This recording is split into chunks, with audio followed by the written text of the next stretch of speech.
Hello बच्चों, मैं हूं Tushar Patel, your physics teacher and welcome on physics वाला। सो कैसे हैं आप सभी? How you all? कैसी चल रही है बेटा जिंदगी?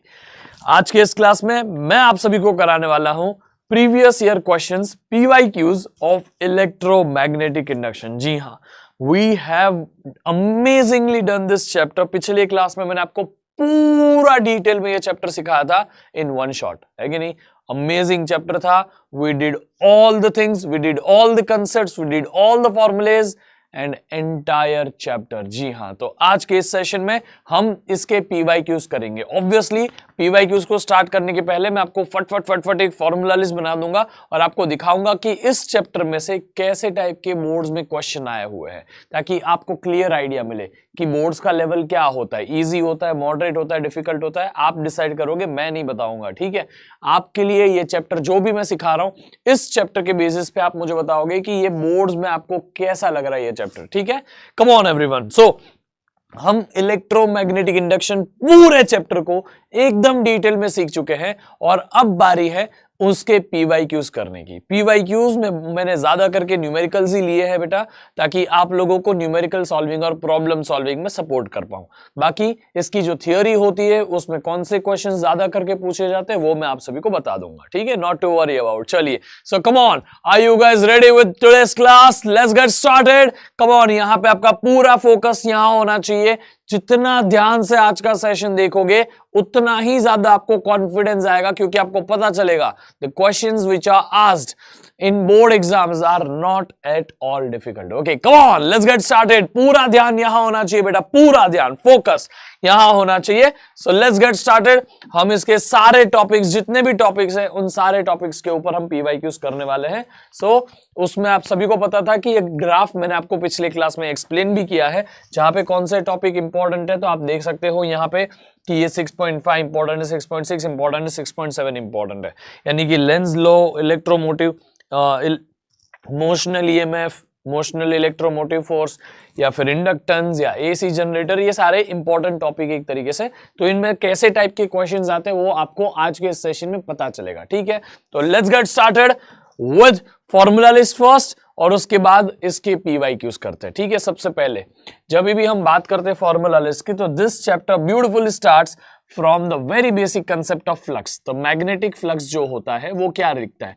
मैग्नेटिक फ्लक्स, इसके बारे में बेटा मैंने सब कुछ लास्ट क्लास में बता चुका हूं। सिर्फ मैग्नेटिक फ्लक्स को हम फाई से रिप्रेजेंट करते हैं, और मैग्नेटिक फ्लक्स का फॉर्मूला होता है B बार डॉट A बार। आप B बार डॉट A बार को बार बार हटा के BA cos थीटा भी लिख सकते हैं, ठीक है? सो this is one thing which you can do. इसका यूनिट जो होता है बेटा, फ्लक्स का यूनिट होता है वेबर। क्या होता है? वेबर। WB लिखा जाता है या फिर पूरा स्मॉल में वेबर लिखा जाता है, ठीक है? ये याद रखिएगा। ये मैग्नेटिक फ्लक्स के बारे में मैंने आप सभी को बता दिया। Now we go ahead with this. Magnetic flux के बाद में हम यहाँ पे आगे बढ़ते, दूसरा हमारे पास आता है फैराडेज लॉ। फैराडेज लॉ और लेंज लॉ साथ में आ जाता है, ठीक है? फैराडेज लॉ और लेंज लॉ साथ में आ जाता है, यानी कि फैराडेज लॉ भी हम लिख सकते हैं या लेंज लॉ भी लिख सकते हैं, ठीक है? दोनों एक साथ क्लब हो जाता है। मैं दोनों के बारे में आपको बता दूंगा। फैराडेज लॉ क्या कहता है कि अगर कहीं पे चेंजिंग मैग्नेटिक फील्ड है और उस चेंजिंग मैग्नेटिक फील्ड में अगर कोई कॉइल बैठी हुई है, तो उस कॉइल के अंदर EMF इंड्यूस हो जाएगा, और उसी EMF की वजह से उस कॉइल में करंट भी फ्लो करना चालू हो जाएगा। तो कोई भी चेंजिंग मैग्नेटिक फील्ड में अगर कोई भी वायर बैठा है, कोई कॉइल बैठी है, तो that coil becomes what? That coil के अंदर EMF induces, and that EMF produces a current inside the coil, and that's why that current carrying coil also becomes a magnet, है ना?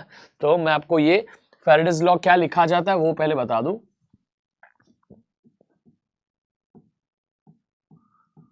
ठीक है, फैराडेज लॉ लिखा जाता है EMF induced is equal to minus Lenz ने दिया, Faraday ने माइनस नहीं दिया था, ठीक है? बाकी यहां d phi by dt। EMF induced is directly proportional to the rate of change of flux. ठीक है, time rate of change of flux. तो कितना फ्लक्स चेंज होता है विद रिस्पेक्ट टू टाइम, ये हमें बताना होता है ईएमएफ, वो हमें ईएमएफ देता है। E is equal to minus D phi by D T. इसमें आप सभी को याद रखना है, लेंज लॉ क्या होता है, माइनस देता है, और ये जो माइनस साइन आपको दिया ना, that minus sign has a significance. Minus sign tells you about law of conservation of energy. Minus sign tells you कि जो भी ईएमएफ इंड्यूस होता है वो एक्चुअली इस तरीके से ईएमएफ इंड्यूस होता है कि वो अपने ही कॉज को अपोज करना चाहता है, अपने ही कॉज को अपोज करना चाहता है। फॉर एग्जांपल मैं आपको एक छोटा सा यहाँ पे केस बताऊं, अगर ये north pole of the magnet है और ये कॉइल है, आप नॉर्थ पोल को नजदीक लेके जाना चाहोगे मैग्नेट के, तो ये नॉर्थ को नजदीक लेके जा रहे हो, ये मैग्नेट की जो भी मैग्नेटिक फील्ड है वो इस कॉइल से पास हो रही है। अब इस मैग्नेट को नजदीक लेके जाते वक्त इसमें जो मैग्नेटिक फील्ड बढ़ रही है, इसका मतलब मैग्नेटिक फ्लक्स चेंज हो रहा है, और अगर मैग्नेटिक फ्लक्स चेंज होता है तो ईएमएफ इंड्यूस होता है, यानी कि इस कॉइल में करंट बनेगा। अब इसमें करंट ऐसे बनेगा कि वो नजदीक आते हुए नॉर्थ को अपोज करेगा। नजदीक आते हुए नॉर्थ को अपोज करने के लिए, वो नॉर्थ को अपोज करने के लिए ये कॉइल में ऐसे करंट बनेगा कि करंट फ्लो करने के बाद ये कॉइल जो मैग्नेट बनेगा वो एक मैग्नेट ऐसा बनेगा जो इस आने वाले मैग्नेट को अपोज करेगा। आने वाले मैग्नेट को रिपेल करने के लिए यहां नॉर्थ बनाना पड़ेगा। अगर ये कॉइल में करंट ऐसे जाए जिससे यहां नॉर्थ बने, तो इस कॉइल में करंट आपको एंटी क्लॉकवाइज ऐसा देना पड़ेगा। Current will be flowing in this direction, anti clockwise. समझ में आ गया? एंटी क्लॉकवाइज करंट फ्लो करेगा ताकि यहां नॉर्थ बने और वो आने वाले नॉर्थ को रिपेल कर पाए। ठीक है, ये मैंने आपको डिटेल में पिछले क्लास में बताया, तो ये सिर्फ आपको एग्जांपल के लिए बता रहा हूं बेटा, बाकी इसका न्यूमेरिकल्स में इतना कुछ ज्यादा सिग्निफिकेंस आज नहीं होने वाला है।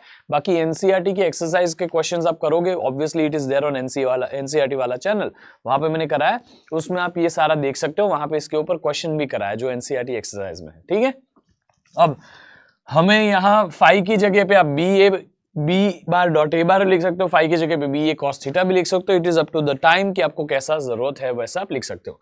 Now the next thing is motional EMF. Motional, emotional नहीं है बेटा, ये मोशनल है। मोशन की वजह से जो ईएमएफ जनरेट होता है वो है ये।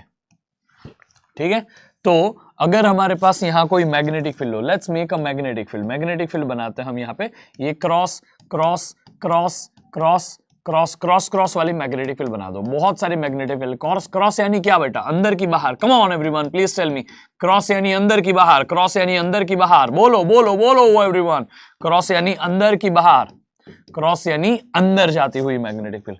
अगर इस अंदर जाती हुई मैग्नेटिक फील्ड में हमारे पास कोई ऐसी फ्रेम है, अगर इस अंदर जाती हुई मैग्नेटिक फील्ड में हमारे पास कोई एक फ्रेम है, और इस फ्रेम के अंदर हमने, ये फिक्स फ्रेम है बेटा, मेटल फ्रेम है, ये फिक्स ऐसी है जो इसकी कोई भी साइड इसकी शिफ्ट नहीं होने वाली। लेकिन हम अगर यहां एक रॉड रखें, जिस रॉड का लेंथ L हो, जिस रॉड का लेंथ कितना हो L, और ये रॉड ऐसे डिस्प्लेस कर रही हो, ऐसे मूव कर रही हो with let's say velocity v, अगर ये रॉड इस मैग्नेटिक फील्ड में मूव कर रही है और ये एक क्लोज सर्किट, क्लोज लूप भी बना रहा है ना, तो इसके मोशन की वजह से इस रॉड के अंदर ईएमएफ इंड्यूस होगा और ये रॉड के अंदर करंट फ्लो करेगा। और ये रॉड तो ये मेटल फ्रेम से कनेक्टेड है, तो इस पूरे सर्किट में करंट फ्लो करेगा। वो करंट कैसे फ्लो करेगा उसकी बात हम करेंगे, लेकिन उसके अलावा इसका कितना करंट फ्लो करेगा उसके लिए भी हमारे पास इसमें कितना ईएमएफ इंड्यूस होगा उसका इक्वेशन है। तो EMF induced will be equal to B, magnetic field कितनी है एक्सटर्नली वो पता कर लो, L length of the conductor पता कर लो, और कितनी वेलोसिटी से ये कंडक्टर मूव कर रहा है ये पता कर लो। ये होता है ईएमएफ। आपको ये डेरिवेशन पिछले क्लास में कराई है। कितना ईएमएफ इंड्यूस हुआ, तो ये। अगर आपको इस पूरे एक वायर का रेजिस्टेंस भी पता हो तो आप E बाई आर कर दो, E बाई आर कर दो, तो आपको करंट भी मिल जाएगा, और वो करंट की वैल्यू होगी BLV अपॉन रेजिस्टेंस। समझ में आ गया? BLV upon resistance. Now you need to understand one more thing बेटा, इसमें करंट कैसा फ्लो करता है उसके लिए आपको एक ही रूल याद रखना है। इस पूरे चैप्टर में आपको अगर कहीं पे भी कोई भी कंडक्टर मूव कर रहा है, मूविंग कंडक्टर की वजह से करंट इंड्यूस होता है, ये कंडक्टर मूव कर रहा है जिसकी वजह से इसमें करंट बनेगा। हाँ बनेगा, कैसा बनेगा, तो आपको फ्लेमिंग्स राइट हैंड रूल याद करना है। फ्लेमिंग्स राइट हैंड रूल क्या बोलता है, पिछले क्लास में बताया था मैंने, याद है कि नहीं? Motion of the conductor, magnetic field, current, induced current. Motion of the conductor कहां है, ऐसा है, मैग्नेटिक फील्ड अंदर है, देखो, इसलिए फर्स्ट फिंगर अंदर जाएगी, सेकेंड फिंगर डाउनवर्ड, यानी कि इसमें करंट जो है वो डाउनवर्ड फ्लो करेगा, इसमें जो करंट बनेगा वो डाउनवर्ड बन रहा है। ये कितना करंट है, तो यहां से निकलेगा ये करंट, इसमें जो करंट बना इस सर्किट में वो इतना करंट है, और ये करंट नीचे जा रहा है तो ऊपर पॉजिटिव नीचे नेगेटिव, ऐसा पोटेंशियल डेवलप हुआ है, ऊपर पॉजिटिव पोटेंशियल डेवलप हुआ है, नीचे नेगेटिव पोटेंशियल। समझ में आ गया? सो this is the way you will represent कि कितना ईएमएफ बना। अगर इसी तरह से हमारे पास में इसी क्रॉस क्रॉस क्रॉस वाली मैग्नेटिक फील्ड में, if we have similar kind of magnetic field, cross cross cross cross cross वाली मैग्नेटिक फील्ड, और अगर इस मैग्नेटिक फील्ड में हमारे पास कोई रॉड है, या लेट्स से मैं ऐसा मान लेता हूं कि पहले हमारे पास कोई रिंग है, ठीक है, हम यहां रिंग ले लेते हैं सबसे पहले तो, ठीक है, ये कोई रिंग ले लेते हैं। अब ये रिंग जो है वो मेटल की फ्रेम है, जैसे ये मेटल फ्रेम थी ना वैसे ये रिंग भी है, और उसको सेंटर से अगर मैं यहां पे लूं, सेंटर से कोई रॉड है जो एक बाजू से कनेक्टेड है, टच हो रहा है ये रिंग को, और दूसरी बाजू से यहां पे फिक्स कर दिया है, यहां पे फिक्स कर दिया, और वहां रॉड टच कर रहा है रिंग को। समझ में आ गया? कोई डाउट है?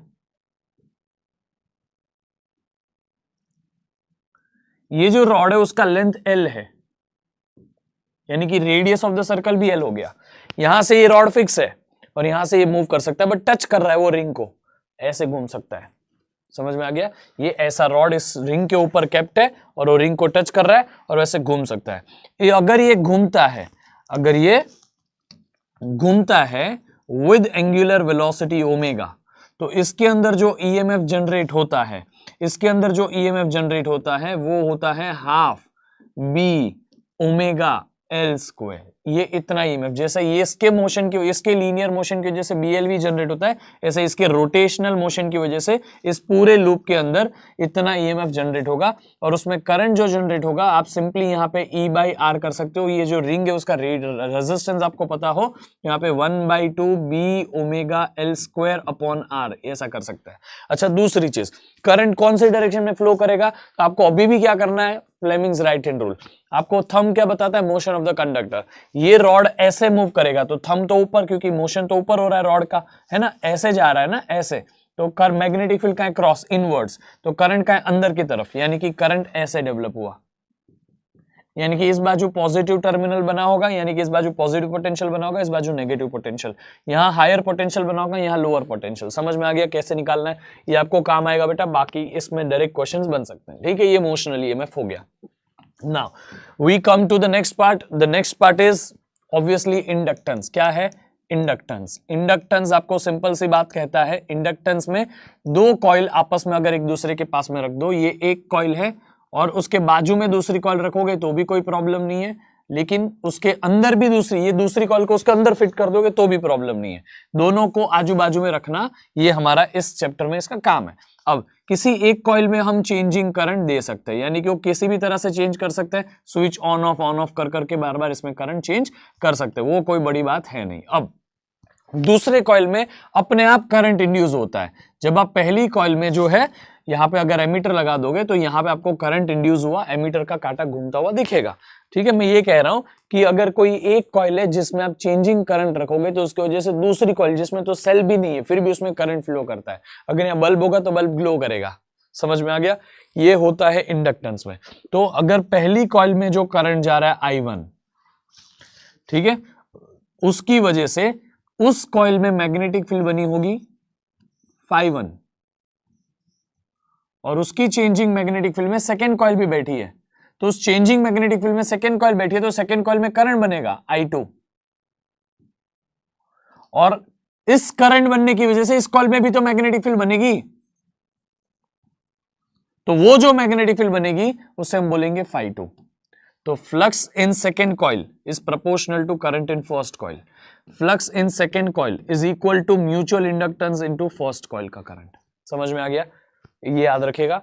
आपको चाहिए आप इसका derivative with respect to time ले सकते हो, या फिर E is equal to second coil में कितना ईएमएफ इंड्यूस हुआ, ये फर्स्ट कॉइल है, ये कॉइल नंबर 1 है, ये कॉइल नंबर 2 है, सेकेंड कॉइल में कितना ईएमएफ इंड्यूस हुआ, that is equal to minus d∅dt। आपको ये तो पता ही है। अब आप फाई की वैल्यू यहां सब्स्टिट्यूट कर दो, तो ये फाई कौन सा लिया जाएगा, सेकेंड का फाई लिया जाएगा ना, सेकेंड का फाई लिया जाएगा तो mi1 होता है, तो माइनस dmi1 अपॉन dt हो गया। अब m बाहर ले लो, तो अगर m बाहर आ गया तो E2 का फॉर्मूला क्या हो गया, m बाहर आने के बाद में minus m di1 by dt, यानी कि सेकंड में कितना ईएमएफ जनरेट होगा वो फर्स्ट के करंट पे डिपेंड करता है। इसी तरह से अगर इसमें करंट दोगे तो फर्स्ट में कितना ईएमएफ बनेगा वो सेकंड के करंट पे डिपेंड करता है। एक दूसरे के पहले में देखो, यहां पे ध्यान से सुनो, ये कॉइल है, फर्स्ट कॉइल प्राइमरी कॉइल भी बोल सकता है। इसमें आप करंट दो, उसकी वजह से सेकंड वाले में ईएमएफ इंड्यूस होगा। सेकंड वाले में कितना ईएमएफ इंड्यूस हुआ is equal to minus M D I one by D T. पहले में कितना करंट है उस पर प्रोपोर्शनल है ये, और वो पहले में जो करंट है वो कितना चेंज हो रहा है, D I one by D T क्या है, ये है आपका E2। E2 की वैल्यू आई होप आपको समझ गई, ठीक है ना। ये E2 की वैल्यू आपको समझ गई, आपको चाहिए हो तो आपको ये काम आएगा। अब ये जो M है ना बेटा, M, ये M की बात करते हैं। M is coefficient of mutual inductance. M को क्या बोलते हैं बेटा, coefficient of mutual inductance.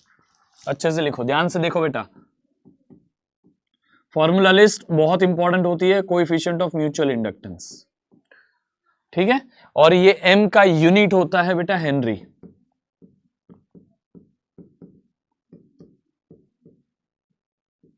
Sorry, ठीक है, याद रखिएगा। इसी तरह से अगर मेरे पास सिर्फ एक ही कॉइल है, इसको हम बोलते हैं म्यूचुअल इंडक्टेंस। ये दो कॉइल है ना, तो इसको बोलते हैं म्यूचुअल इंडक्टेंस। क्या बोलते हैं, म्यूचुअल इंडक्टेंस। यह है म्यूचुअल इंडक्टेंस। एम का एक फॉर्मूला भी है, एम का फॉर्मूला है mu naught N1 N2, come on, mu not M1 N2 pi R1 square. पहली कॉइल में कितना करंट, पहली कॉइल का रेडियस क्या है वो, into pi R1 square into L। L तो दोनों का सेम ही रखते हैं हम, दोनों का। एक्चुअली इस केस में ना हम एक्चुअली ऐसा कॉइल कंसीडर करते हैं, ये पहला कॉइल, उसके अंदर ही लपेटा हुआ दूसरा कॉइल भी, ठीक है, जिसमें ऊपर वाली कॉइल जो है, बड़ी वाली कॉइल, उसका नंबर ऑफ टर्न्स N1 बोल दो, या तो उसका नंबर ऑफ टर्न्स N2 बोल दो। जो छोटी वाली कॉइल है उसका नंबर ऑफ टर्न्स N1 बोल दो। तो इस तरह से हमने ले लिया। और ये जो N1 और N2 है ना बेटा, वो होता है number of turns per unit length. तो कैपिटल N जो होता है नंबर ऑफ टर्न्स होता है, स्मॉल n होता है number of turns per unit length. इसलिए आपको कैपिटल N लिखना हो तो कैपिटल N के साथ आपको हमेशा लिखना पड़ता है number of turns per unit length, sorry, number of turns per unit length into length. ये N1 की वैल्यू क्या लिखी जाएगी, number of turns per unit length into length. ऐसे समझ में आ गया। तो number of turns per unit length क्या होता है, n, small n is number of turns per unit length, N1 N2। Capital N लिखना है तो N2 small n2 into L लिखना पड़ेगा, ठीक है। कैपिटल N1 लिखना है तो small n1 into small n1 into L लिखना पड़ेगा। ये है म्यूचुअल इंडक्टेंस के बारे में। यही मैं सेल्फ इंडक्टेंस का भी फॉर्मूला बता देता हूं बेटा। सेल्फ इंडक्टेंस में भी इतना कुछ ज्यादा फॉर्मूला है नहीं, तो सेल्फ इंडक्टेंस का फॉर्मूला,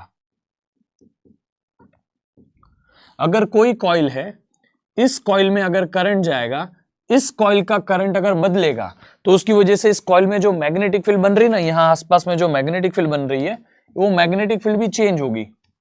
और वो चेंजिंग मैग्नेटिक फील्ड में वो खुद ही प्रेजेंट है, इसीलिए उस खुद के अंदर भी एक करंट जनरेट होगा या ईएमएफ बनेगा, और वो ईएमएफ जो करंट चेंज हो रहा है उसको अपोज करेगा अकॉर्डिंग टू लेंज लॉ।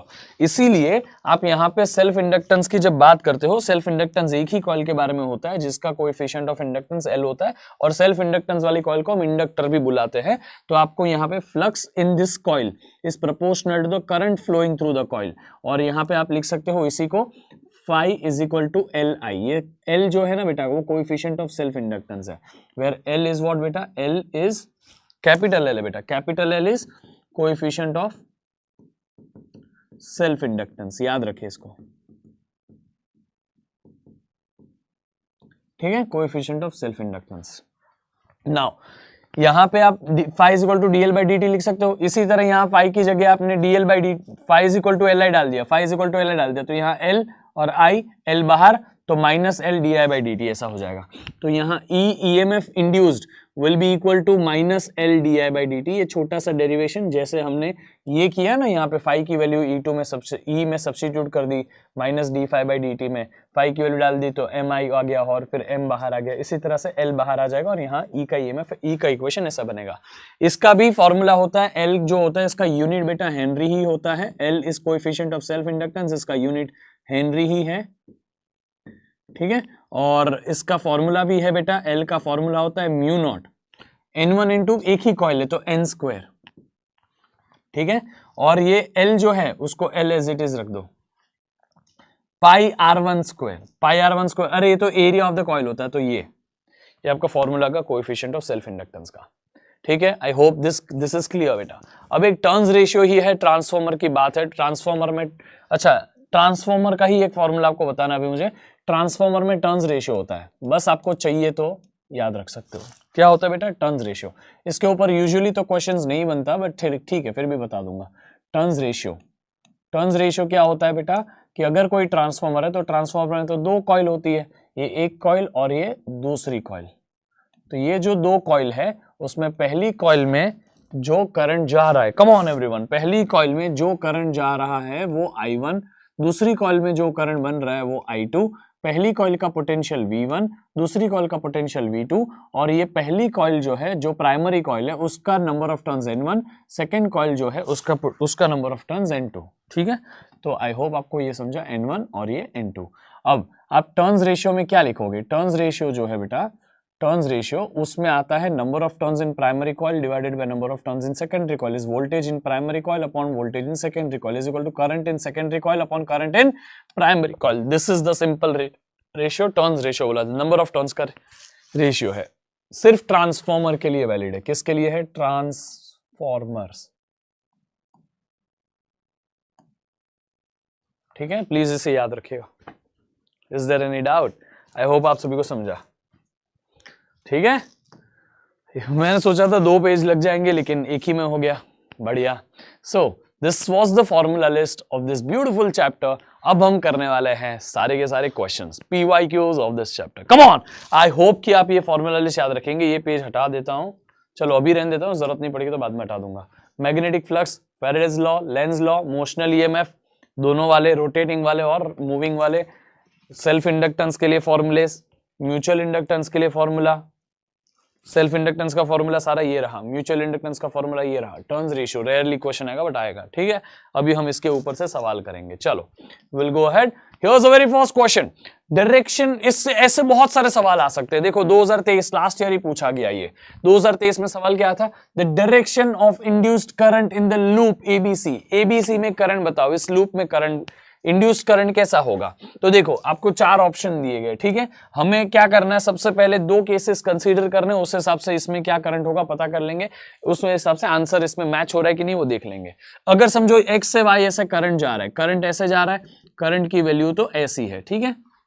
अब ये जो ऐसा हमारा करंट जा रहा है, वो करंट अगर बढ़े, वो करंट बढ़े तब क्या होगा, करंट कम हो तब क्या होगा।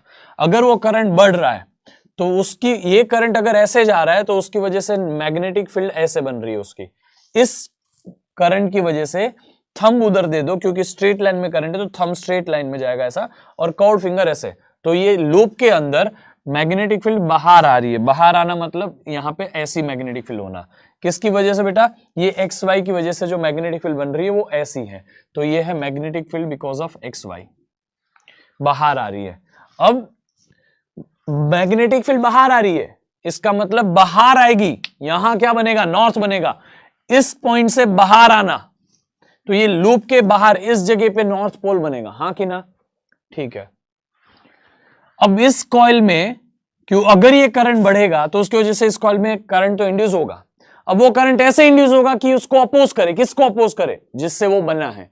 वो किससे बना है, इधर जाते हुए करंट जो बढ़ रहा है उसकी वजह से बना है। तो जो करंट यहां जा रहा है और वो जो करंट बढ़ रहा है उसकी वजह से मैग्नेटिक फील्ड ऐसी आ रही है, इस वायर की मैग्नेटिक फील्ड ऐसी बाहर आ रही है, यानी यहां नॉर्थ बना है, इस कॉइल के पीछे साउथ बना है, तो जहां नॉर्थ बना है उसको अपोज करने के लिए वहां साउथ बना देगा। ये जो है हमारा कॉइल, उसमें करंट ऐसा फ्लो करेगा बेटा कि यहां बाहर जो है ना साउथ बन जाए, तो पीछे नॉर्थ बनना चाहिए। पीछे नॉर्थ बनने के लिए A से B ऐसा करंट जाने दो, तो ऐसे भी करंट जाएगा, कर्व्ड फिंगर करंट के डायरेक्शन में होगी, तो थंब पीछे चला जाएगा। थंब जब पीछे जा रहा है तो इस कॉइल के पीछे नॉर्थ है, समझ में आ गया, और इस बाजू साउथ है, तो हाँ हाँ आ गया, ऐसा अंदर जाता हुआ मैग्नेटिक फील्ड, अंदर जाता हुआ मैग्नेटिक फील्ड बना दिया ना इस कॉइल ने, अगर करंट ऐसा फ्लो किया तो, समझे कि नहीं, वापस बताऊं। ये वायर की वजह से मैग्नेटिक फील्ड है बाहर आती हुई, डॉट वाली,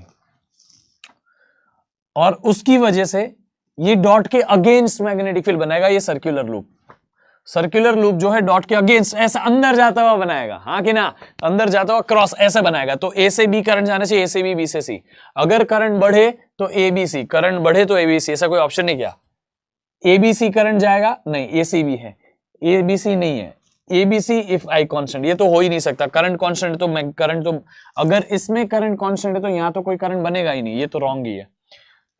हाँ, करंट बढ़ेगा तो एबीसी में करंट जाएगा। अगर ये करंट की वैल्यू बढ़ेगी तो एबीसी में करंट इंड्यूस होगा नया वाला। समझ आ गया? क्योंकि इसकी वजह से मैग्नेटिक फील्ड बाहर आने वाली बन रही है और इसकी वजह से अंदर जाने वाली बन जाए, तो दोनों एक दूसरे को अपोज करने के लिए बने। समझ में आ गया? So that's why correct answer is option 4। देख लो आंसर, करेक्ट आंसर यहां दिया बेटा। Have a look. Cool. Now will go for the next question. बेटा आसान सवाल है, आपको थोड़ा बहुत तो ट्राई करना पड़ेगा मेरे साथ में। मेरी ये सजेशन होती है कि आप अभी तो इस लेवल पे आ जाने चाहिए कि आप क्वेश्चन में जिसे दिखाऊं पॉज करके खुद ही सॉल्व करने की ट्राई करें और फिर आगे मेरे साथ में सोल्यूशन देख ले। ठीक है, चलो will go ahead. A square shape coil, हमारे पास एक कॉइल है जो स्क्वायर शेप की है। ठीक है, कोई प्रॉब्लम नहीं है। जिसका साइड लेट्स से ए है और ए जो है उसकी साइड 10 सेंटीमीटर की है। ए की वैल्यू 10 सेंटीमीटर्स है, which can be represented as 10 into 10⁻² metre. और अरे इसको सॉल्व कर लेना, 10 × 10⁻1 10⁻², 1 - 2 गिव्स यू -1, तो 10⁻⁻1 मीटर की है। साइड इसकी कितनी है बेटा? 10⁻⁻1 मीटर। हैविंग 100 टर्न्स, इसमें एक टर्न नहीं है, ये जो कॉइल है उसमें 1 2 3 4 मतलब ऐसे 100 टर्न्स है। कितने नंबर ऑफ टर्न्स है? 100 टर्न्स है। एन कैपिटल एन होता है number of turns, small N होगा तो number of turns per unit length होता है। ठीक है, तो capital N is number of turns is perpendicular to the magnetic field. ठीक है, यानी कि ये जो कॉइल है वो परपेंडिकुलर है मैग्नेटिक फील्ड से। ये कॉइल परपेंडिकुलर है मैग्नेटिक फील्ड से। अगर मैं कॉइल को यहां ऐसे बनाता तो ये मैग्नेटिक फील्ड ऐसे जारी होती। ये अच्छी चीज है बेटा। कॉइल का एरिया वेक्टर, कॉइल जो है उसका, ये कॉइल जो है रेक्टेंगुलर कॉइल, उसका एरिया वेक्टर ऐसे होगा, है ना, और ये मैग्नेटिक फील्ड भी ऐसी है, दोनों के बीच में एंगल थीटा 0 हो गया। ये अच्छी चीज है। जब कॉइल परपेंडिकुलर है, कॉइल मैग्नेटिक फील्ड ऐसे जा रही है और कॉइल उससे परपेंडिकुलर है, इसका मतलब कि कॉइल का एरिया वेक्टर और मैग्नेटिक फील्ड सेम डायरेक्शन में, बताया था मैंने, है कि नहीं? तो कॉइल का एरिया वेक्टर और मैग्नेटिक फील्ड सेम डायरेक्शन में, इसके लिए angle theta is 0 between them. यहां पे बोला गया which is in increasing field perpendicular to the magnetic field, which is increasing field, which is in increasing at the rate of 1 Tesla. यानी कि magnetic field जो है चेंज इन मैग्नेटिक फील्ड हो रहा है और वो कितना हो रहा है? 1 tesla per second, 1 tesla per second. ये डीबी नहीं है, ये change in magnetic field with respect to time है, delta B by D, delta T है। एक्चुअली इसको D B by D T लिखना चाहिए, क्योंकि डिवाइड इसमें यूनिट में देखो डिवाइड बाय सेकंड है, डिवाइड बाय सेकंड यानी इस इक्वेशन में टाइम तो है। हमें बोला है कि magnetic field is increasing which is increasing at the rate of 1 tesla पर सेकंड। 1 टेस्ला मैग्नेटिक फील्ड बढ़ रही है 1 सेकंड में, तो हम सिर्फ इसको डेल्टा भी लिखेंगे ना तो रॉन्ग हो जाएगा। हमें डेल्टा भी डिवाइडेड बाय टाइम लिखना चाहिए। क्यों? क्योंकि इसके यूनिट में सेकंड भी है, इसीलिए डीबी बाई डी टी लिखेंगे, 1 टेस्ला पर सेकंड। समझ में आ गया? डीबी बाई डी टी का formula. Induced EMF in a coil, अरे यार इंड्यूस्ड ईएमएफ का फॉर्मूला बताओ। Induced EMF is equal to minus, come on, d phi by dt, come on everyone, so E is equal to minus d phi, phi की value कितनी? phi की value flux कितना होता है? b a cos theta. यहां जो coil है उसके परपेंडिकुलर मैग्नेटिक फील्ड जा रही है, यानी कि थीटा 0 है। थीटा 0 क्योंकि एरिया वेक्टर और मैग्नेटिक फील्ड के बीच में एंगल 0 है, तो cos 0, तो phi is equal to B A हो जाएगा। cos की थीटा की वैल्यू 0 डिग्री है, cos 0 1, तो phi is equal to B A, और आप यहाँ phi की जगह बी ए डाल सकते हैं। ठीक है, अब आपने यहाँ पे d is equal to B A, यहाँ पे phi की जगह बी ए डाल दिया, यहाँ डी टी का D T. Come on everyone, ध्यान से देखो बेटा, अच्छे सवाल है। ये सवाल बिना प्रैक्टिस के नहीं आते आपको, इसीलिए यहाँ पे आप देखोगे माइनस का minus as it is, E is equal to minus चाहिए तो माइनस रखो, कोई प्रॉब्लम नहीं है। बी मैग्नेटिक फील्ड तो चेंज नहीं हो रही, हाँ मैग्नेटिक फील्ड चेंज हो रही है सॉरी, लेकिन area of the coil change नहीं हो रहा, तो एरिया बाहर ले लो इससे। अगर आप एरिया बाहर लेना चाहोगे तो यहाँ एरिया बाहर आ जाएगा और dB बाई dt हो जाएगा। ठीक है, अब आप एक्चुअली ध्यान से देखोगे तो आपको dB बाई dt की वैल्यू तो दी हुई है, ये कलर से देखते हैं, dB बाई dt की वैल्यू तो दी हुई है 1 टेस्ला पर सेकेंड, तो dB by dt is 1 into area, area 10⁻⁻1 जो है a है, तो इसका एरिया a स्क्वायर जो होगा वो होगा ना इसका एरिया का वैल्यू। एरिया का वैल्यू कितना होगा, a का स्क्वायर 10⁻⁻1 का स्क्वायर 10⁻⁻2 मीटर स्क्वायर। तो एरिया की वैल्यू कितनी होगी 10⁻⁻2 मीटर स्क्वायर, और ये हो गया E का वैल्यू। तो E is equal to 10⁻⁻2, E is equal to 10⁻⁻2। आपको चाहिए तो माइनस में लिखो, कोई प्रॉब्लम नहीं है। ये EMF है, EMF पोटेंशियल वोल्ट में मेजर होता है। तो 10⁻⁻1 इज 0.1। कहीं ना कहीं कोई हमने मिस्टेक की छोटी सी, कहीं 0.10⁻2 0.01 होना चाहिए। तो इसमें से कौन सा 0.1 तो वैसे मैच हो जाएगा अगर हमने डेसिमल की कहीं मिस्टेक की है। तो हम डेसिमल में कुछ किया हमने, तो देख लेते हैं।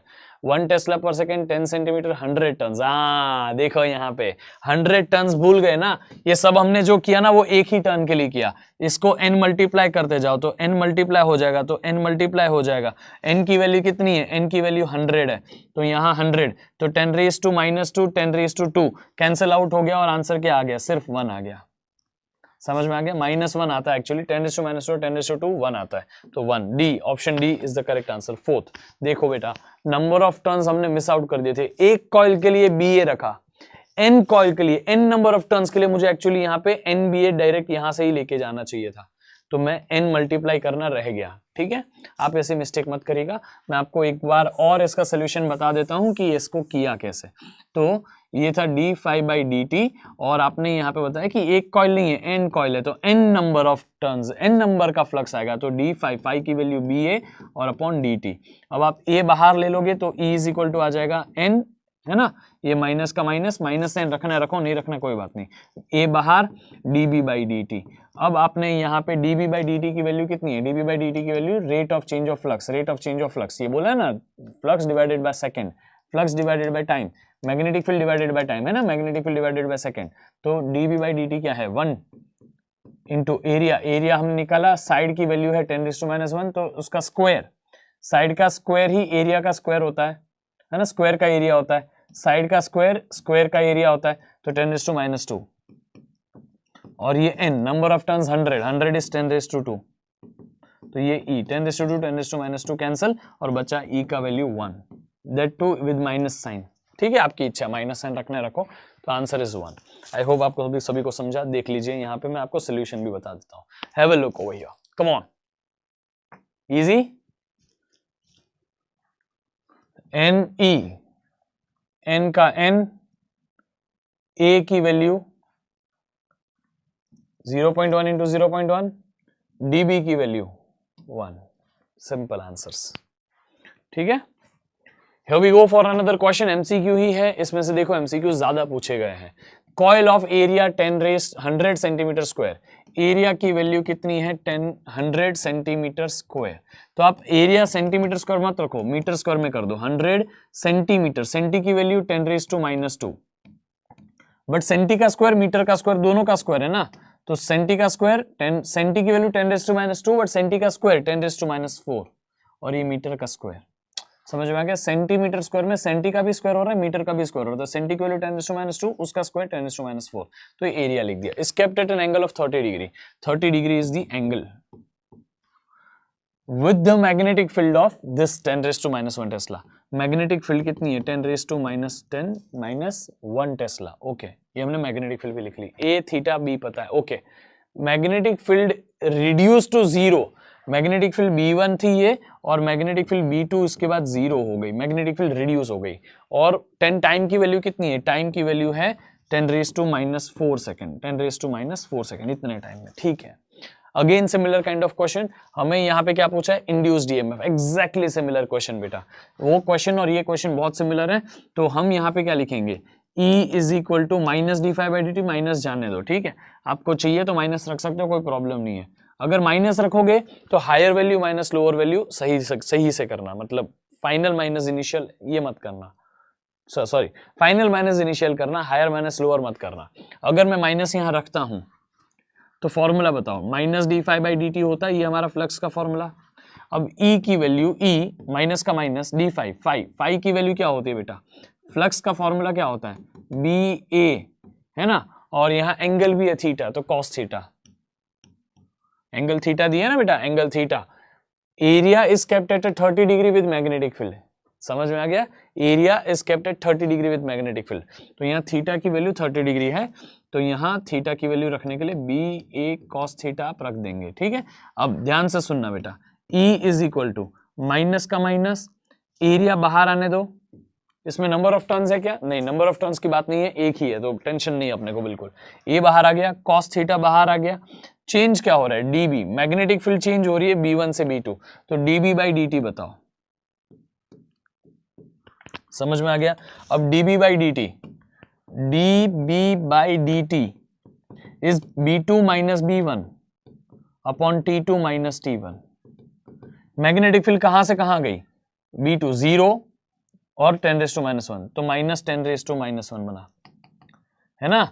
0 माइनस 10 रेस टू माइनस 1, तो 0 minus 10 raise to minus 1 upon time T2 minus T1। अरे इतना टाइम इंटरवल ही, ये टाइम इंटरवल ही बताया उसने डायरेक्टली, तो डेल्टा T जो है 10 रेस टू माइनस 4 है, तो माइनस 10 रेस टू 1,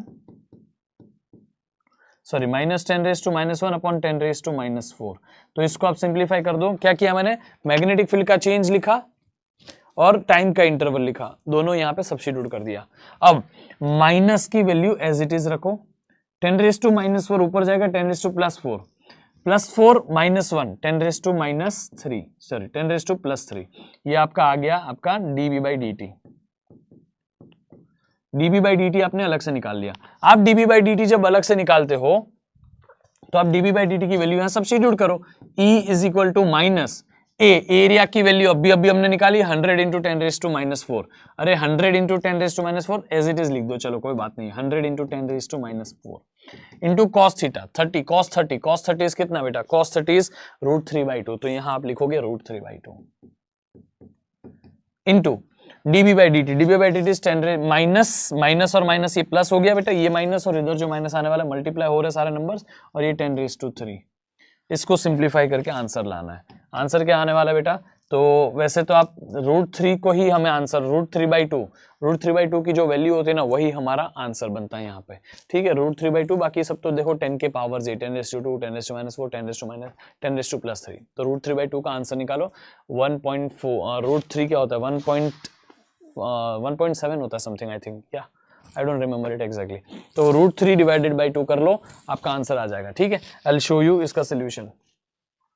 अरे √3 भी करने की जरूरत नहीं है, देखो √3 में ही आंसर दिया है। 2 और 100 कैंसिल कर दो तो 50 हो गया, तो 50 √3, तो ये हो गया 50 √3, 10 raise to minus 4, 10 raise to plus 3, minus 4 plus 3 gives you 10 raise to minus 1, 10 raise to minus 1 होगा तो यहाँ एक 0 कैंसिल आउट हो जाएगा, तो 5√3, सीधा आंसर 5√3। सिंपल, देख लो एक बार, 5√3 है ना? Amazing, simple calculation, easy question, मस्त बढ़िया सा सवाल।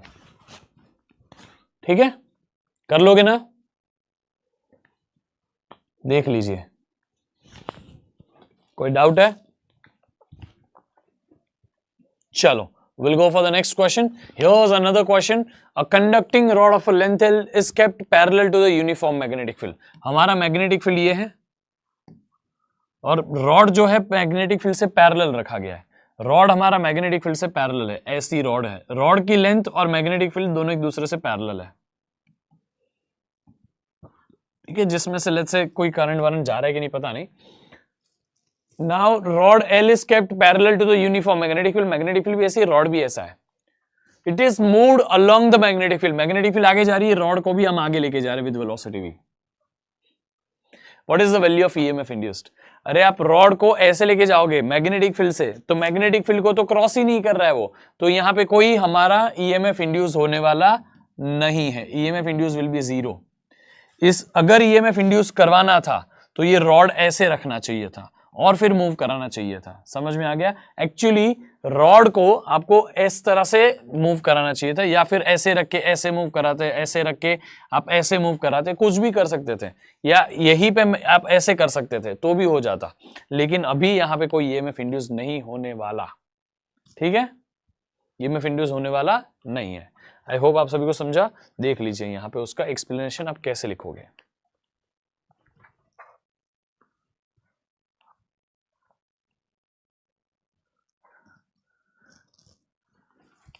ठीक है, चलो here we go, easy question.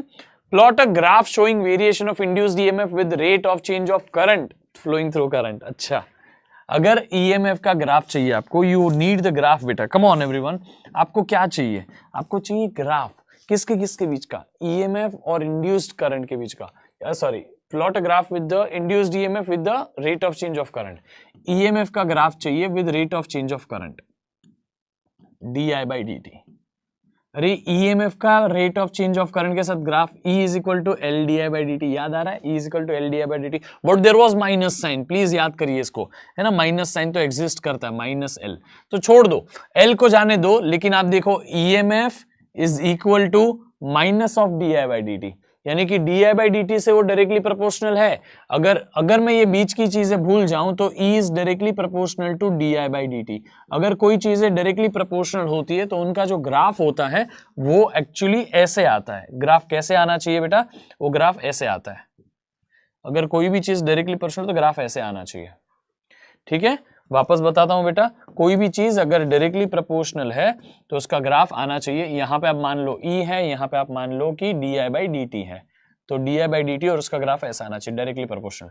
E बढ़ेगा, I भी बढ़, D I by D T भी बढ़ेगा, D I by D T बढ़ेगा, E भी बढ़ेगा, इस तरह से, ठीक है। लेकिन यहां there is a minus sign, इसीलिए इसका मिरर इमेज आता है ऐसा, इसीलिए ग्राफ एक्चुअली आता है सिर्फ ऐसा, उसका मिरर इमेज।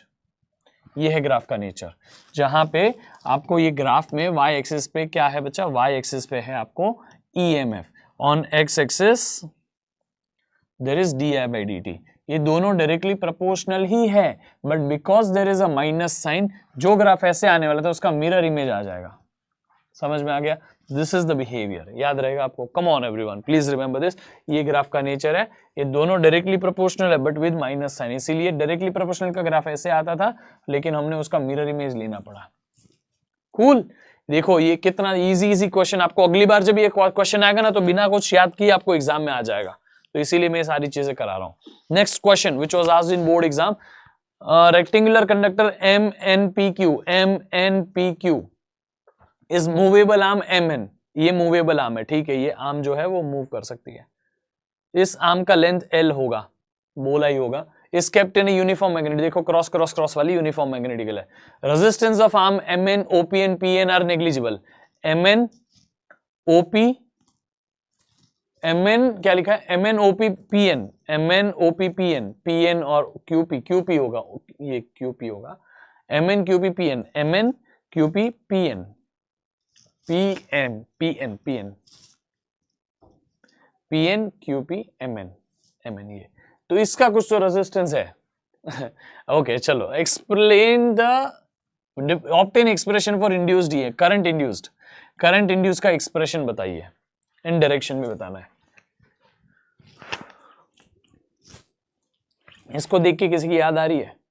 हाँ, मोशनल ईएमएफ, याद आई? मोशनल ईएमएफ का डेरिवेशन हमने लास्ट क्लास में किया था। मोशनल ईएमएफ में हम यहाँ पे इसका मोशन लेते थे और उस मोशन की वजह से ईएमएफ जनरेट कितना हुआ, तो होता था BLV, याद आ रहा है? BLV, V is the velocity, तो ये BLV तो हमारा ईएमएफ हो गया। दूसरा, हमें इसमें ईएमएफ नहीं चाहिए, करंट चाहिए, तो current will be equal to बेटा, करंट या जो करंट की वैल्यू लिखनी है वो होगी I which will be equal to EMF upon resistance. मैंने बोला ना ये दोनों, इसका और इसका रेजिस्टेंस नहीं है, लेकिन QM का तो रेजिस्टेंस है कि नहीं कुछ तो उस QM का जो रेजिस्टेंस होगा उस रेजिस्टेंस को डिवाइड कर दो, तो BLV upon resistance, this is going to be the current. ठीक है, ये करंट फ्लो करने वाला है इस पूरे लूप से। अब करंट डायरेक्शन क्या होगा? हमें मैग्नीट्यूड, करंट इंड्यूस तो पता चल गया, इतना करंट बनता है, ये डेरिवेशन हमें करनी पड़ेगी। BLV कैसे आया वो, फिर BLV से I निकालना पड़ेगा, वो डेरिवेशन आपको मैंने पिछले क्लास में कराई है। प्लीज वहां से वो डेरिवेशन निकाल लीजिएगा, मैं आपको यहाँ पे बताऊंगा भी डेरिवेशन कैसी है। और उसमें बोला है स्पेसिफाई द डायरेक्शन निकालने के लिए मोशनल ईएमएफ का direction Fleming's right hand rule देता है। Thumb gives you the motion of the conductor which is this way, first finger gives you the magnetic field which is cross inward, second finger gives you the current, तो ये ऐसा है। Thumb motion, first finger magnetic field, current ऊपर जा रहा है, यानी कि करंट का डायरेक्शन ऊपर आ रहा है, यानी कि करंट यहाँ ऐसे जाएगा, फिर करंट यहाँ से नीचे आएगा, फिर करंट यहाँ से ऐसे जाएगा। समझ, करंट ऐसे घूम के आएगा, याद रहेगा। तो जो करंट ऐसे घूम के आएगा वो करंट का डायरेक्शन भी स्पेसिफाई हो गया। Power required to move the arm, power की बात करते हैं ना तब थोड़ा सा हमारे लिए अलग कैलकुलेशन आता है। चलो पावर निकालते हैं। पावर का एक फॉर्मूला पता है, power is equal to force into velocity. ठीक है, पावर इज इक्वल टू, क्योंकि यहां वेलोसिटी की बात कर रहे हैं तो इसको मूव करने के लिए कितना पावर चाहिए, समझ में आ गया। तो इस पावर जो चाहिए वो वेलोसिटी के टर्म्स में power is force into velocity. F bar dot V bar बोलो या एफ वी बोलो, एक ही बात है। अब हम फोर्स निकालते हैं। एफ फोर्स, फोर्स क्या होता है, कोई भी कंडक्टर मैग्नेटिक फील्ड में मूव करता है, कोई भी कंडक्टर मैग्नेटिक फील्ड में मूव करता है तो उसके ऊपर फोर्स, इसके पहले के चैप्टर में हमने पढ़ी थी, वो फोर्स होती है बी। उस फोर्स की वैल्यू होती है, आप सभी को याद आना चाहिए, चार्ज के ऊपर क्यू वी बी होता है तो फोर्स के ऊपर आई एल बी होता है। ठीक है, तो बी आई एल लिख लेता हूं। फोर्स का वैल्यू होगा B I L, sine theta होगा, लेकिन एरिया जो है वो और मैग्नेटिक फील्ड एक दूसरे से परपेंडिकुलर है। तो एरिया ऐसा है तो उसका एरिया वेक्टर मान लो अंदर जा रहा होगा तो अंदर ही मैग्नेटिक फील्ड भी जा रही है, इसलिए एरिया वेक्टर और मैग्नेटिक फील्ड के बीच में एंगल 0 माना है। तो यहां B I L, B I L, हाँ बी आई एल, हाँ ठीक है, वो एंगल वेंगल की बात यहां नहीं प्रॉब्लम देगी। कंडक्टर ऐसे जा रहा है, हाँ अब ठीक है, सही है, परफेक्ट है। यहां पे देखो तो फोर्स का फॉर्मूला बी आई एल, ये पिछले चैप्टर का बात है। फोर्स जो होता है कोई भी करंट कैरिंग कंडक्टर के ऊपर होता है B I L. Current carrying conductor के ऊपर फोर्स कितना होता है, बी आई एल, जहां पे एंगल किसके किसके बीच का होता है, L bar cross B bar होता है। एल बार इधर है, एल बार और बी बार, ऐसा समझ में आ गया। तो ये फोर्स जो लग रही है वो कैसी लगेगी, वो फोर्स लगने के लिए L bar cross B bar, L कहां, करंट के डायरेक्शन में, बी बार अंदर, तो थंब यहां पे, तो यहां उसके ऊपर फोर्स लग रही है।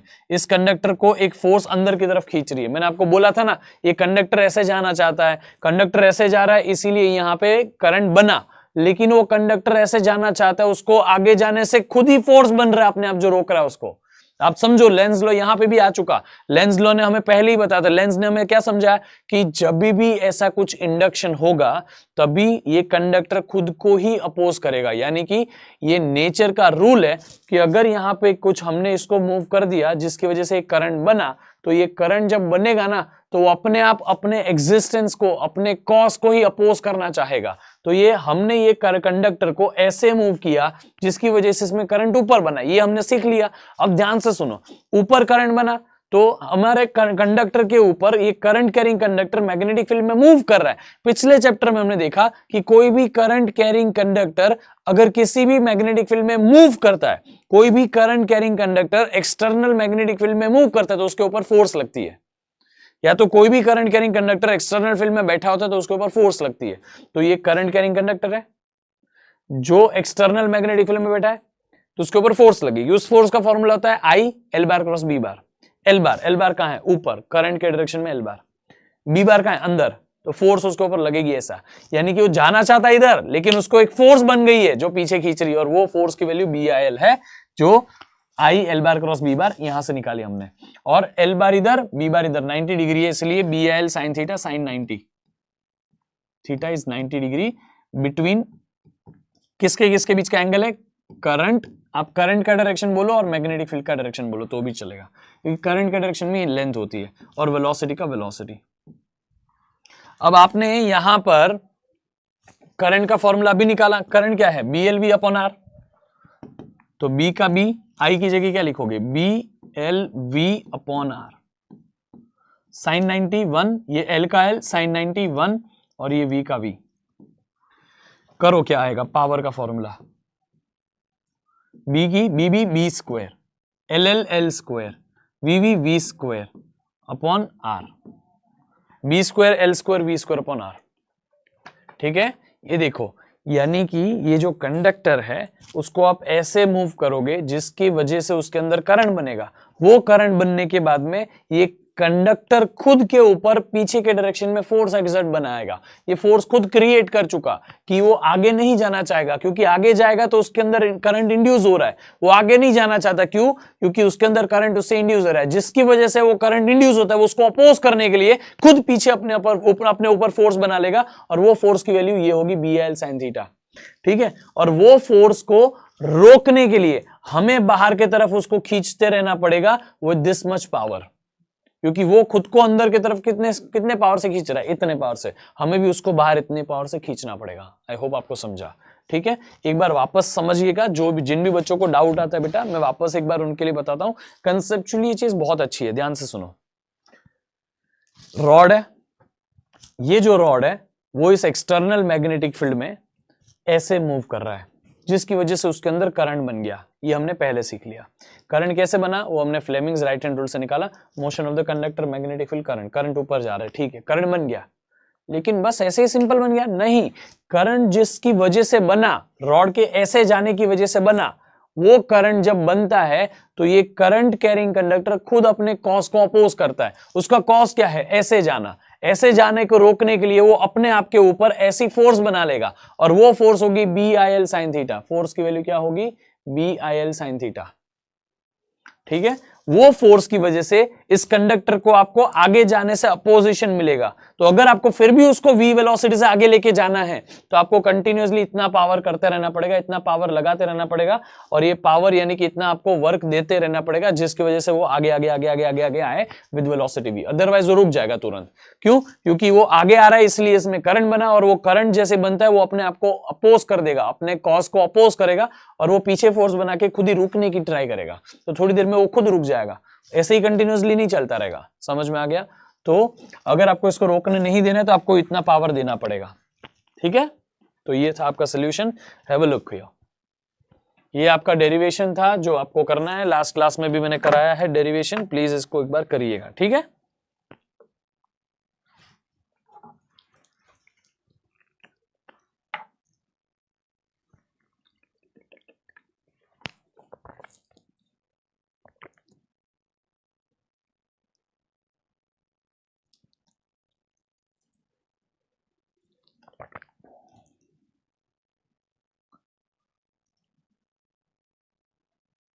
डन।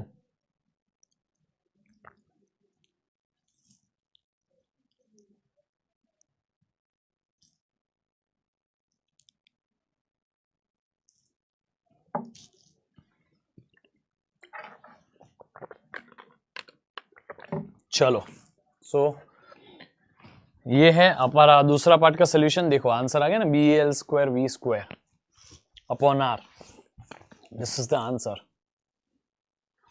ठीक है, beautiful question. Here we go for the next part. Next part, what is next part बेटा? अच्छा सवाल है। When a conducting loop of resistance 10 ohm, एक कंडक्टिंग लूप है, अरे लूप है, सिर्फ लूप है, सर्कुलर लूप, जिसमें 10 ओहम का रेजिस्टेंस है,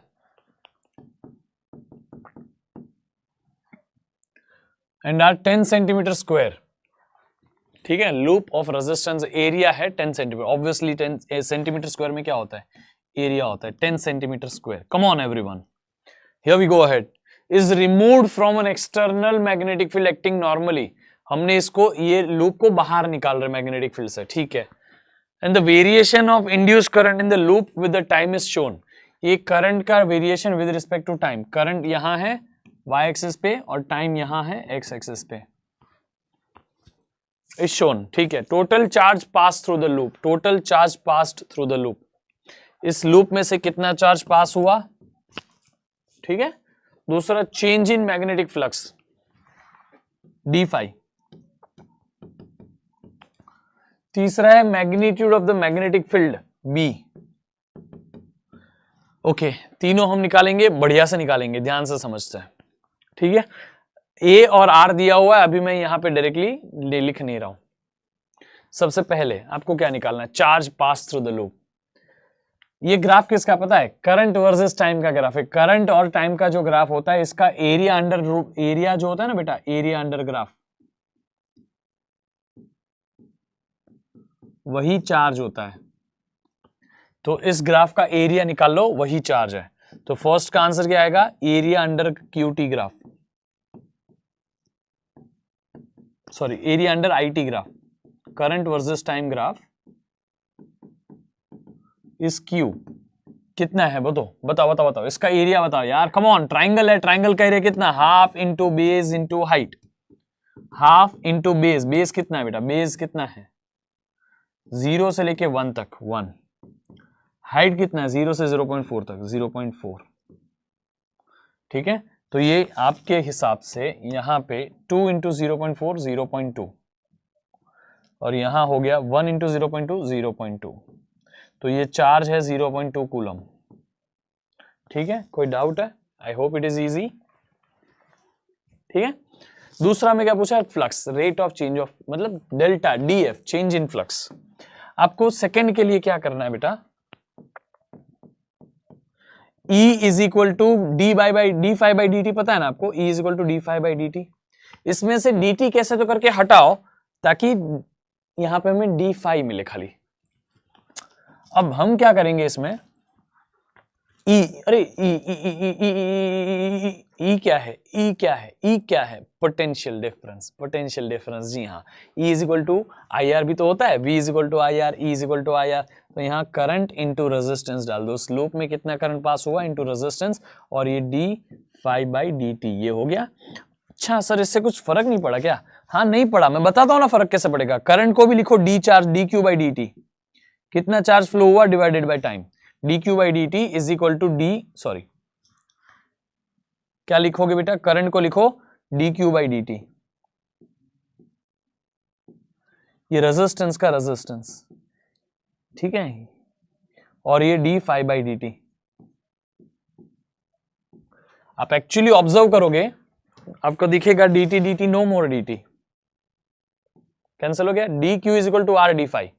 तो यहां से हमारे पास इक्वेशन आ गया D Q is equal to R D five.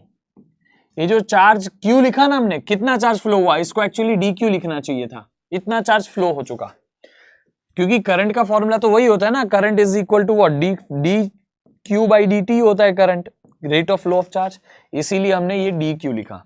कितना चार्ज फ्लो हुआ 0.2, कितना रेजिस्टेंस है 10, कितना डी फाई है, डी फाई तो हमें चाहिए, हमें सेकंड में क्या चाहिए, डी फाई तो चाहिए, तो D phi is equal to 0.2 divided by 10, 0.2 divided by 10, 10 ऊपर जाकर 10⁻⁻1 हो जाएगा और 10⁻⁻1 0.02 बना देगा। तो ये फ्लक्स, फ्लक्स की यूनिट होता है वेबर, ठीक है, हमें डी फाई मिल गया। हाँ ओए फ्लक्स मिल गया, फ्लक्स, डी फाई बोलो फाई बोलो एक ही बात है बेटा, यहाँ पे डी क्यू बोलो क्यू बोलो एक ही बात है, आपकी अंडरस्टैंडिंग की बात होती है ये। तीसरी चीज हमें चाहिए बी, अरे यार फाई इज इक्वल टू क्या होता है, बी बाई ए होता है ना, तो बी इज इक्वल टू क्या होता है, फाई बाई ए होता है, बी इज इक्वल टू क्या होता है, फाई बाई ए होता है। फाई तो हमें दिया है, फाई हमने अभी निकाला, यहाँ ए तो हमें दिया है, देखो ए दिया है 10 सेंटीमीटर स्क्वायर, एरिया की वैल्यू जो है 10 सेंटीमीटर स्क्वायर है ना, सेंटीमीटर स्क्वायर चलता है क्या, नहीं चलता ना सेंटीमीटर स्क्वायर, उसको क्या करते हैं हम, क्या करते हैं, कम ऑन एवरीवन, 10 का 10 सेंटीमीटर का स्क्वायर, तो हम लिखते हैं 10 इंटू 10⁻⁻4 मीटर स्क्वायर, सेंटी की वैल्यू 10⁻⁻2, और लेकिन सेंटीमीटर पूरे का स्क्वायर है, तो सेंटी का स्क्वायर भी तो होगा ना, तो 10⁻⁻4 लिखा हमने। अरे सेंटीमीटर स्क्वायर को मीटर स्क्वायर में कन्वर्ट करने के लिए 10⁻⁻4 मीटर लिख दो, याद करो, सेंटीमीटर स्क्वायर को मीटर स्क्वायर में लिखने के लिए 10⁻⁻4 लिखना है, ठीक है। अब यहां आप b is equal to 5 by A लिखोगे, b is equal to 5 by A, तो यहां 5 की वैल्यू कितनी हमने निकाली 0.02, नीचे क्या है a क्या है 10 इंटू 10⁻⁻4, 10 इंटू 10⁻⁻4, अरे 10 इंटू 10⁻⁻4, 10⁻1, 10⁻4, 10⁻3, तो 10⁻3 ऊपर जाएगा तो 10⁻3, 10⁻3 ऊपर जाएगा तो 20 आ जाएगा आंसर। अरे 0.02, एक डेसिमल इधर, 2 डेसिमल इधर, 3 डेसिमल इधर, तो 20 आ जाएगा ना बेटा, समझ में आ गया कि नहीं। 10⁻3 ऊपर जाएगा 10⁻3 और इसका 3 डेसिमल आगे खींचोगे तो बी की वैल्यू आएगी 20 टेस्ला। देख लो तीनों चीजें निकाल ली। सबसे पहले चार्ज फ्लो निकालने के लिए एरिया अंडर कॉइल निकाल लो, एरिया अंडर ग्राफ निकाल लो, निकाल लिया area under graph, half into base into height, ये आंसर आ गया। फिर हमने क्या किया कि EMF is equal to D phi by D T, EMF is equal to D phi by D T, EMF को लिखा करंट इंटू रेजिस्टेंस, करंट को लिखा charge, rate of flow of charge D Q by D T, current की जगह dq by dt लिखा, r का r, d phi by dt as it is, dt cancel, dq is equal to r d phi, dq is equal to r d phi, r की value पता है हमें, dq की value पता है, निकाल ली हमने d phi की वैल्यू, d phi की वैल्यू निकाली phi by a, अरे d phi बोलो एक ही तो बात है, phi by a, तो phi b is equal to phi by a, b upon phi by a, समझ में आ गया? तो देख लो आंसर सेम ही आ रहा है, पावर में कहीं लोचा हो चुका है बट आंसर तो सिमिलर ही है। देखो 0.2 ये तो रहा, और रेजिस्टेंस की वैल्यू भी है। हाँ, एक छोटी सी यहां मिस्टेक हुई है बच्चा, आप देखो dq into R D phi था, dq into R is equal to D phi था, तो ये 10 मल्टीप्लाई होके फिर डी फाई आता है, तो 0.2 इंटू 10 गिव्स यू 2, समझ में आ गया? 0.2 इंटू 10 गिव्स यू 2 वेबर, समझे कि नहीं समझे? अरे यार dq into R is D phi, dq into R is D phi, मैंने यहां इक्वल टू वहां मल्टीप्लाई कर दिया था, देखो हो गया ये। तो आपको ये डी फाई की वैल्यू ये कितनी है बच्चा, यहाँ पे आएगी ये वैल्यू 0.02 की जगह 2 आएगी, है ना, 2 वेबर पर, 2 अपॉन 10⁻³ ऊपर जाएगा तो 2000 हो जाएगा, ये 2 का 2 10⁻³ ऊपर जाएगा, 1000 ऊपर आ जाएगा, तो 2000 टेस्ला। देखो नंबर्स का खेल था खाली, बाकी तो आई देखो सब परफेक्टली आ चुका है ना, नंबर्स याद करके तो नहीं आते बेटा हम। Here we go ahead। अगला सवाल, current in primary coil of pair of coils changes from 7 to 3, यानी कि करंट की वैल्यू 1, करंट की पहले वैल्यू है 7 एम्पियर, करंट की बाद में वैल्यू हो चुकी I1 से I2 विच इज 3 एम्पियर, तो करंट की वैल्यू चेंज हो रही है, करंट की वैल्यू जा रही है 7 से 3, तो चेंज इन करंट कितना हो गया, di by dt, sorry current change in current di हो गया, di मतलब final current minus initial current, final current minus initial current जो भी करना है, 7 से 3 तो यहाँ पे 4 का डिफरेंस हो रहा है, तो 4 एम्पियर इज di, ठीक है। हम साइंस वाइंस अभी नहीं ले रहे, आपको कहीं बोला भी नहीं है साइन, देखो नंबर्स में साइन नहीं है, टाइम कितना है 0.04, तो dt की वैल्यू कितनी है 0.04, तो di बाई dt आपको मिल गया 4/0.04 सेकेंड, समझ में आ गया? ये मैं di बाई dt जानबूझ के निकाल रहा हूँ, ठीक है, अपने को पता चलेगा। Mutual inductance between the two coil is 0.5, m की वैल्यू भी दे दी है, m की वैल्यू कितनी दी है 0.5 हेनरी, 0.5 को हाफ लिख दो, ठीक है।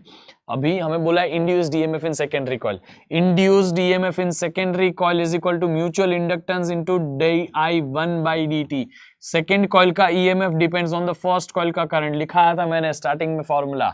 अब di1 by dt, di by dt, ये फर्स्ट का ही तो करंट की बात कर रहा है, di1 बाई dt, तो i1 की वैल्यू 4, dt की वैल्यू 0.4, di1 की वैल्यू 4, अरे i1 से i2 7 से 3, तो 4 का डिफरेंस हुआ करंट का, तो di1 इज 4, dt कितना है 0.04, तो आप इसको सॉल्व करो, 0.04 4 कैंसिल, ऊपर बचा 1, नीचे 0.01, तो 0.01 ऊपर जाएगा, 0.01 इज 10⁻², 10⁻² ऊपर जाएगा 10⁻², तो 10⁻² ampere per second is the di1, और m की वैल्यू हाफ हेनरी है ना, तो यहाँ 10⁻, m की वैल्यू कितनी है बेटा, m की वैल्यू है हाफ इंटू, और यहाँ है 10 अच्छा हाफ मत लिखो यार, 0.5 ही लिखो, into di1 by dt is 10⁻², 10⁻² है ना, तो 50 हो गया, 0.5 से 2 डेसिमल ऐसे ले लो, तो E2 is 50 volt,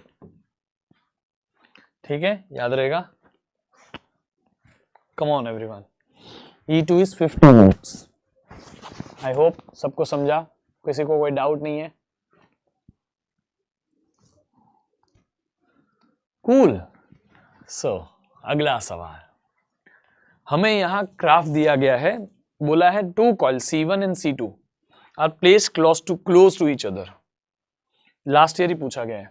the magnetic flux phi2 linked with coil 2 varies with the current I1, हमें पता है यार सेकेंड कॉइल का flux is directly proportional to the first coil का करंट, पता है हमें, ये तो हमने इसी से तो म्यूचुअल इंडक्टेंस सॉल्व किया था, as shown in the figure.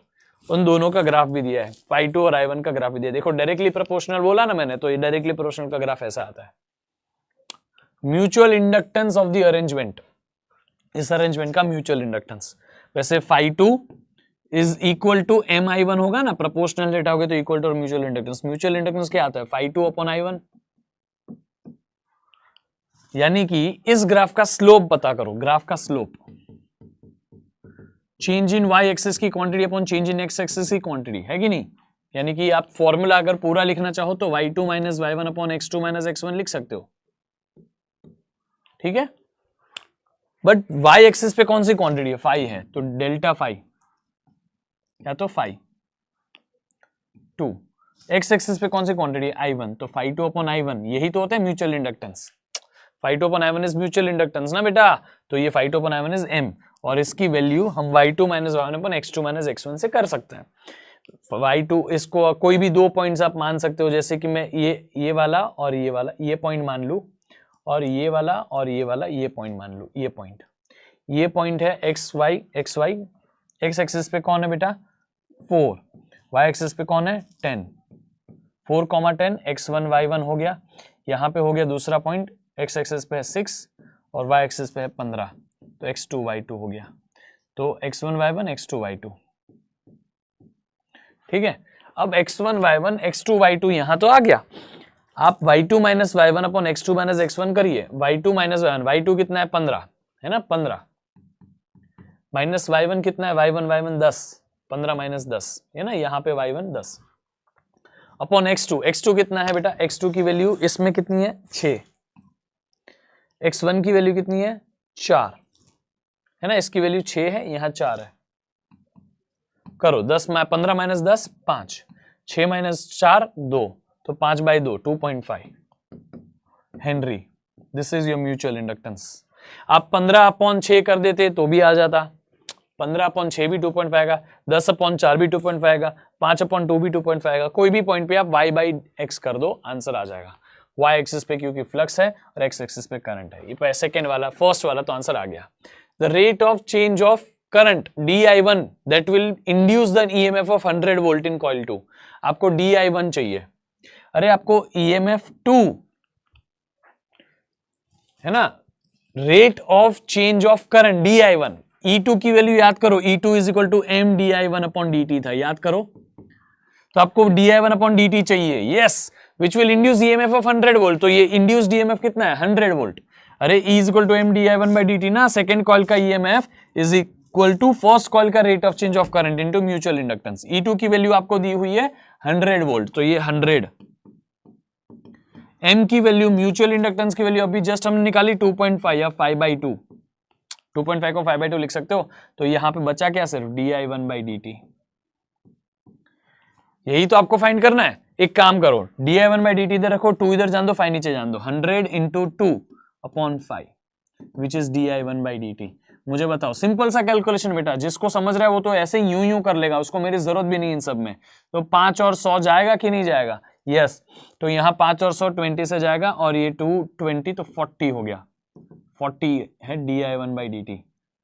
Ampere per second इसका यूनिट होगा, current upon time, ampere per second 40। Check कर लो, इजी, एकदम इजी। देख लो यहाँ पे दोनों आंसर्स दिए हैं, अच्छे से देख लो। Cool, we go ahead. The self-inductance of a solenoid is 600 turns in 108 millihenry। कोई सेल्फ इंडक्टेंस L की वैल्यू कितनी है? 108 मिली हेनरी है फॉर 600 टर्न्स, जहां नंबर ऑफ टर्न्स की वैल्यू 600 है। The self inductance of coil having 500 turns, number of turns दूसरी coil का सिर्फ 500 है। तो अब सेम लेंथ है, सेम रेडियस है, सेम मीडियम है, तो बताओ सेल्फ इंडक्टेंस बताओ। पहले सेल्फ इंडक्टेंस इतना है जब नंबर ऑफ टर्न्स इतना है, तो दूसरे सेल्फ इंडक्टेंस कितना होगा जब नंबर ऑफ टर्न्स इतना होगा। ठीक है, हम निकालने की ट्राई करते हैं, बहुत आसान है, will do it. Come on, look here. L self inductance का फॉर्मूला याद करो, mu naught N square, come on, mu naught N square A L, है ना, सेल्फ इंडक्टेंस के लिए। वहां पे number of turns is number of turns per unit length होता है, ये small N is number of turns per unit length होता है, तो स्मॉल एन की जगह कैपिटल एन अपॉन एल डाल दो। म्यू नॉट स्मॉल एन की जगह capital N upon L, capital N का स्क्वायर अपॉन एल का square into A into L. एक एल कैंसिल हो रहा है, देखो यहां पे ध्यान से देखो, एक एल कैंसिल है ना। अब L is equal to mu naught N square A, mu naught N square A. अगर मैं फॉर्मूला ये बनाऊं फर्स्ट के लिए तो L1 mu naught N1 square A1, L2 के लिए बनाऊं तो mu naught N2 square A2 square. यहां पे क्या बोला है, दोनों का ए लेंथ सेम है, रेडियस सेम है, लेंथ भी सेम, रेडियस भी सेम, तो एरिया भी सेम रहेगा, यानी कि A1 is equal to A2 actually. तो ये दोनों को डिवाइड करो तो A1 A2 कैंसिल हो गया, mu naught upon mu naught cancel हो गया, तो L1 अपॉन L2 क्या बचा, L1 upon L2 ultimately remains is N1 square upon N2 square. तो L1 upon L2 is equal to N1 square upon N2 square. क्या इस फॉर्मूले में आपको L1 की वैल्यू पता है? जी हाँ। N1 की वैल्यू पता है? जी हाँ। आपको N2 की वैल्यू पता है? जी हाँ। पता क्या नहीं है? L2, तो मिल जाएगा आराम से। That is as simple as that. एक काम कर, L2 को इधर जान दे, N2 अपॉन N1 को इधर आन दे, तो L1 into N2 square upon N1 square is equal to L2। अब आप यहाँ पे अगर देखोगे तो L1 की वैल्यू कितनी दी है बेटा? 108 मिली हेनरी।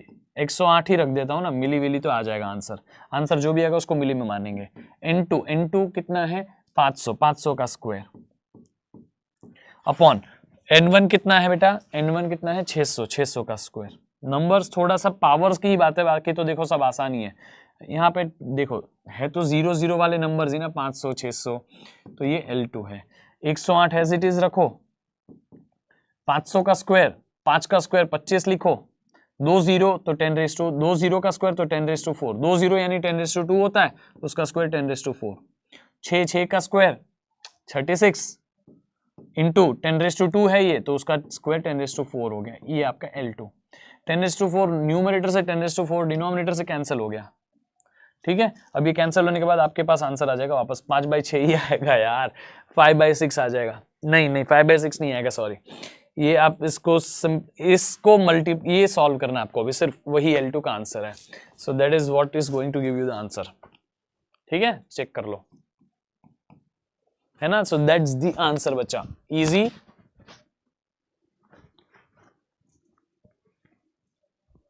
चलो हियर वी गो अहेड। आपके क्वेश्चन में यहां पे अच्छा सवाल है बेटा, देखो कंडक्टिंग रॉड XY 5 मार्क का है, ऑफ लेंथ लैम्बडा, लेंथ की वैल्यू L की जगह लैम्बडा लिए है, sides on 2 smooth parallel rails, ये 2 रेल बोली गई है, उसको मैं ऊपर स्लाइड कर रहा है ऐसा। तो आपको बोला है Pn है, Qn है, जो भी है, वेलोसिटी V से, resistance of a rod in on the rail is negligible. ये रॉड जो है और वो रेल जो है उसका रेजिस्टेंस नेग्लिजिबल है, बट ये साइड का रेजिस्टेंस है कुछ, तो इसका लेंथ L दिया है, आप L लिखो, लैम्बडा लिखो, जो भी इसमें लैम्बडा लिख लिया वो L लिखो, कोई बात नहीं है। तो आप L लिखना है L लिखो, लैम्बडा लिखना है लैम्बडा लिखो। फिर a uniform magnetic field perpendicular to the plane PMNQ is present in the region pointing vertically upwards as shown in the figure. A small resistance molar is connected between the ends of M and N. यानी कि हमारा एक rod ये पूरी rail पे ऐसे move करेगा जहां मैग्नेटिक फील्ड बाहर आ रही है, तो आपको क्या करना है? Obtain expression for EMF induce, EMF का एक्सप्रेशन निकालना है। ईएमएफ इंड्यूस यानी कि ईएमएफ का एक्सप्रेशन निकालना है। अगर कहीं पे भी मैग्नेटिक फील्ड है और वो मैग्नेटिक फील्ड में अगर कोई रॉड मूव कर रहा है, तो ये तो बेटा मोशनल ईएमएफ वाला बात आ गया। मोशनल ईएमएफ का आपको डेरिवेशन आता है कि नहीं? वही है, बस डायरेक्शन अलग आएगा। क्यों? क्योंकि यहाँ फोर्स जो है, मोशन ऑफ द कंडक्टर ऐसे हो रहा है, मैग्नेटिक फील्ड अंदर नहीं है, मैग्नेटिक फील्ड बाहर है, यानी कि मैग्नेटिक फील्ड ऐसी है।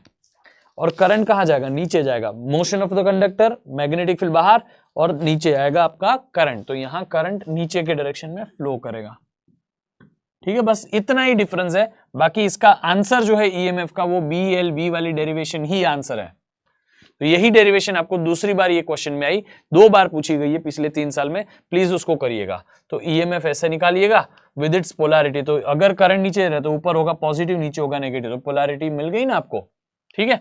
The magnitude and the direction of the induced current, current का वैल्यू क्या होता है बेटा? I इज इक्वल टू क्या होता है? ईएमएफ अपॉन रेजिस्टेंस, यहाँ रेजिस्टेंस की वैल्यू स्मॉल r है तो डिवाइडेड बाय स्मॉल r, तो ईएमएफ की वैल्यू BLV और डिवाइडेड बाय स्मॉल r, यही आपका आंसर है। भले ये बड़ा दिख रहा है लेकिन वो आपको अल्टीमेटली डेरिवेशन पूछ रहा है, देख लो, BLV अपॉन स्मॉल r, है ना। Cool, here we go ahead. So अच्छा सवाल है, State the basic principle behind the working of AC generator. Briefly describe its working. Obtain expression for the instantaneous value of EMF induced. मैंने आपको बताया था last time, AC generator के ऊपर कई बार सवाल आता है, तो उसके ऊपर मैं आपको ये सवाल बता रहा हूं कि इसमें अगर आपको ऐसा सवाल आए तो आपको आंसर कैसे लिखना है, क्या बनाना है, कितना बनाना है, ठीक है। बाकी उसकी डेरिवेशन मैं आपको करा दूंगा। इसका जो थियोरी पार्ट है बेटा, आप इसको अच्छे से लिखिएगा कि हमारे पास दो परमानेंट मैग्नेट्स होते हैं, there is a coil capped, rectangular coil capped between that two permanent magnets. जो कॉइल होती है उसको रेक्टेंगुलर फॉर्म में रखा जाता है।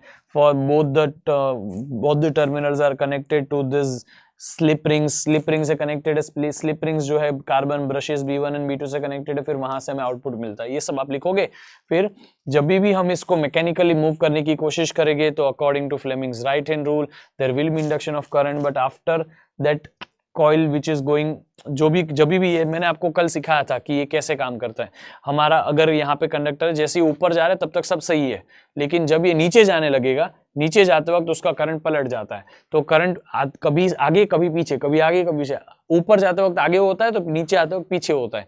एक ही सर्कल में करंट दो बार होता है अलग अलग डायरेक्शन में, एक बार आगे एक बार पीछे। तो इसके लिए वो ऑल्टरनेटिंग करंट जनरेट करता है which converts mechanical energy into electrical energy. ये सारी चीजें तो आपको मैंने समझाई थी।